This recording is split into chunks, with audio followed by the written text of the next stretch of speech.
The Haas part of Stewart-Haas Racing is staying in NASCAR, throwing a wrench into an already unpredictable silly season.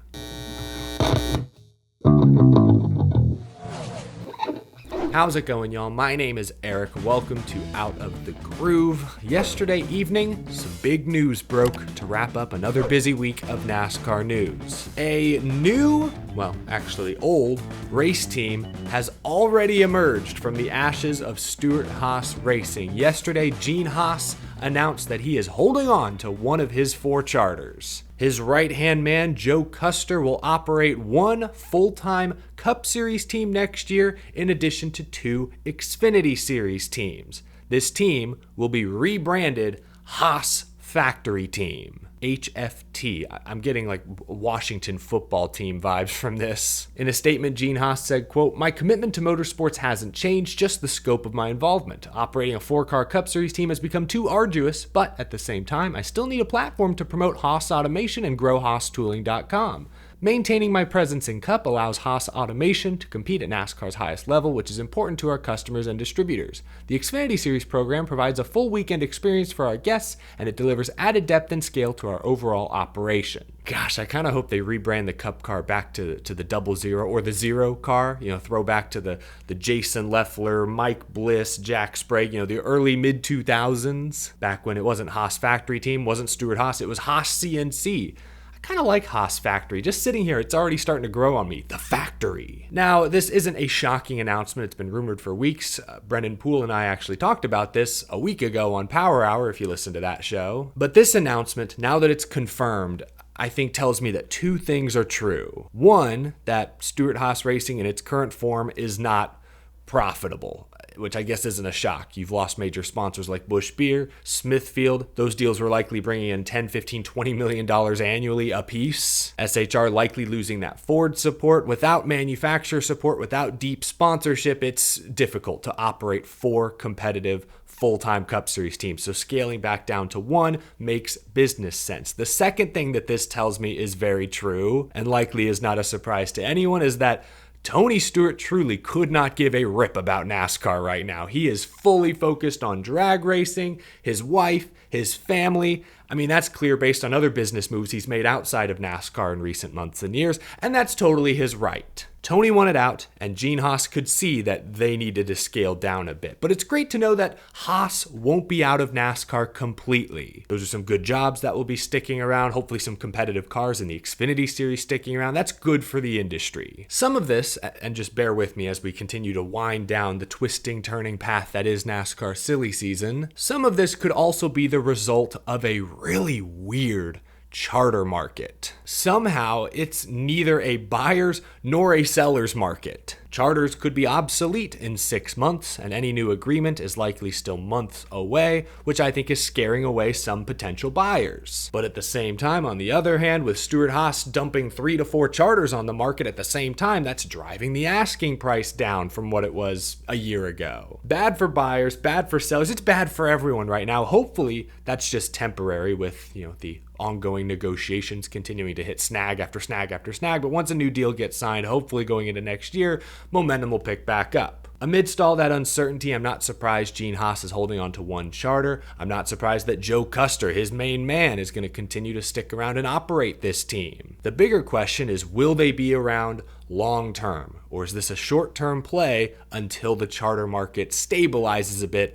and they feel they can get a good return on their investment? That's the question, but that's a question for many months, if not years from now. I mentioned Power Hour, shameless plug here, podcast I do with Brennan Poole. Last week's episode, we discussed, at the time, the rumors that Gene Haas was holding on to a Cup Series charter. Here's what we had to say. Stewart-Haas Racing, I know everyone's aware of this at this point, they announced they are selling all 4 charters. They are planning to close up their Cup Series shop at year's end. What was your reaction to that news when it all came out? It's strange. I thought in the beginning that this might be a play towards NASCAR, like, hey, like if you don't rev share more with us, like we're gonna shut down, like, and NASCAR being like, okay, whatever. Called their bluff, and then it wasn't a bluff. Yeah, I don't think it was a bluff. It was like, and I think it's more teams, unfortunately, will sort of have these problems if they don't rev share more. And maybe NASCAR doesn't think that. I know there's still like stuff going on with the charters and the whatever, and they're talking about it, but it's just you Well, don't shut down profitable businesses. exactly. That good You good just you point. don't. Good So, point. That is a and I strong know, argument. If Joe yeah. Custer or Haas keep one charter and at least for a year, like that's believable. I'd Mhm. buy that theory, no doubt. Yeah, But and I don't know. I think Cole Custer very well could be driving that car. Could be just driving a Haas Cup car there you go. next year, and that'll be that. But I mean, again, we're just kind of speculating. So Now that the news is real, will it be Cole Custer driving a Joe Custer car? That obviously makes sense, and Cole Custer, I think, has earned it. He's the defending Xfinity Series champion. He's currently leading the Xfinity Series standings as the most top tens of anyone in that series. Talk about nepotism all you want. I think Cole Custer has done about all you can to earn a second chance in the NASCAR Cup Series. He does have a Cup Series win on his resume. Don't forget that. The real interesting question are those two Xfinity Series seats that are sticking around, presumably the 00, the 98. Both Cole Custer and Riley Herbst, the two current drivers, are rumored to be candidates for other Cup Series rides. Even Custer, if he doesn't stay in the Haas factory team seat, he's been linked to Front Row Motorsports in the past. Riley Herbst, we've discussed, has been tied to 2311 perhaps. Let's say both drivers move up to the NASCAR Cup Series next season. Suddenly there are two competitive open seats in the Xfinity Series. Does Ford have any prospects they'd want to put in those seats, like a Lane Riggs? I doubt it. He drives a Ford in trucks, but has struggled so far this year. Haley Deegan? No, she is last in points among full-time Xfinity Series drivers. Honestly, I'm getting ahead of myself. The first question we should be asking is, will Haas stay with Ford? In their press release, they mentioned that they will continue to operate out of the current Stewart Haas Racing shop and campus, but there was no mention of a manufacturer, any sort of technical alliance. That's the kind of stuff that will determine just how good Haas factory team is. You go back to the early mid 2000s when it was Haas CNC Racing. Before Tony Stewart got there, Haas was not competitive. They did not have the partnerships, the alliances they needed. When Tony Stewart jumped in, suddenly those partnerships emerged. He added legitimacy. They formed the relationships they needed with Hendrick at the time and became competitive almost instantly. If Haas doesn't align with a bigger team or get notable manufacturer support, then they'll probably run 25th to 35th in the Cup Series. On the Xfinity side, as long as you have a tier 1 engine program with one of the three manufacturers, you'll probably at least run top 20. But it's hard to say at this point what the future holds for Haas factory team, what options are even available to them. My predictions: I think Cole Custer will end up in the Cup Series seat. There are rumors out there that Custer is linked to Front Row. They likely couldn't get a deal done. That might have been the reason Joe Custer and Gene Haas decided to keep one of the charters, is so that Cole would have a seat. Just speculating there, but it wouldn't shock me. I think Cole Custer gets the Cup opportunity.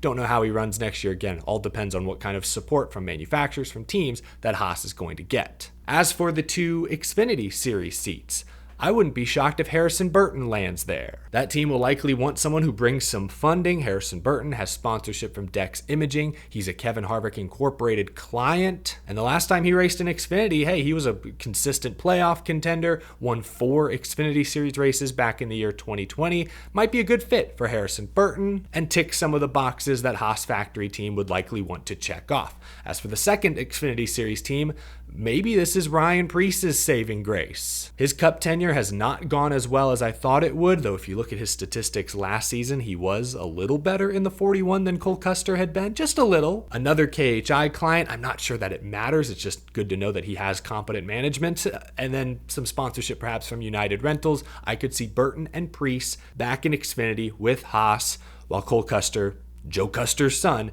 gets the Cup Series seat. That's my prediction right here, right now. Before we wrap things up, how does this impact the rest of silly season? Well, now we know Stewart Haas will only sell 3 charters. We know Front Row has one of them, and both 2311 and Trackhouse have been heavily tied to the other 2. Originally, there were rumors that RCR might be interested in buying that 4th charter, but now there's rumors that they could be getting that charter from someone else. There are at least 1 or 2 supposed mystery teams open to selling. My guess is Colleague is one of them. As much as they say they're not interested in selling, they'll find some way to spin it into like, a partnership with RCR. I don't know. RFK and Legacy Legacy have both reportedly expressed interest in a third charter, although Brad Keselowski at RFK has made it pretty clear the asking price is still a little too high for them where it's at right now. Focusing in on drivers, again, I think Cole Custer will drive for Haas factory team in Cup. Riley Herbst has been linked to 2311. I'm still not sure I buy it, but that's what's out there. My prediction is Ryan Preece, Harrison Burton drop back down to Xfinity. Noah Gragson has been tied to Richard Childress Racing if they can acquire that third charter. And we talked about Justin Haley this week. He says he's committed to Rick Ware Racing despite potentially having other offers on the table, so let's assume he's off the board. Josh Berry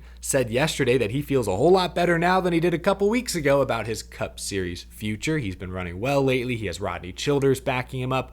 I could see Josh Berry in one of the two remaining front row Fords, maybe the Wood Brothers 21, since I do think Harrison Burton is out. Chase Briscoe says he has multiple offers on the table, but rumors have linked him to Joe Gibbs Racing. If he truly has an offer from JGR, I think that's a tough one to pass up on. I predict Briscoe to the 19.